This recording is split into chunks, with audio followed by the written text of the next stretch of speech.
Este foi o lugar elixido polo Partido Socialista para render homenaxe ás vítimas do franquismo. Un acto celebrado esta mañá e que estivo marcado pola exhumación de Francisco Franco.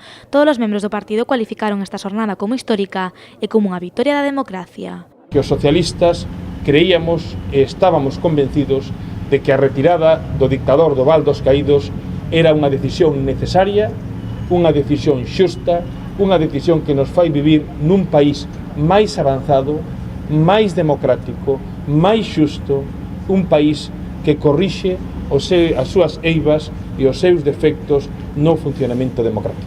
O 24 de novembro do ano 2019 pasará a historia como o día que España acabou cunha vergoña histórica de ter un monumento nun espacio público dedicado a ensalzar a memoria dun ditador, un ditador cruento para a sociedade española.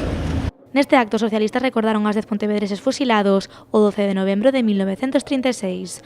O momento máis emotivo protagonizou Marica Adrio, sobriña do represaliado José Adrio e filla de Gonzalo Adrio. Como decía mi padre, al que un 12 de noviembre del 36 le asesinaron a su hermano Pepe de 26 años y a su tío Germán de 37, y como sabéis todos muy vinculados a este monumento, pues siempre el Concello, Antón Louro y todos vosotros habéis tenido gran deferencia con él. Lo que agradezco de corazón, él era la memoria histórica y hoy estoy aquí en su sustitución. Sin odio, sin rencor, pero el recuerdo vivo. Tras estas palabras, os socialistas colocaron esta coroa de flores aos pés do monolito en recordo a todas as vítimas do franquismo.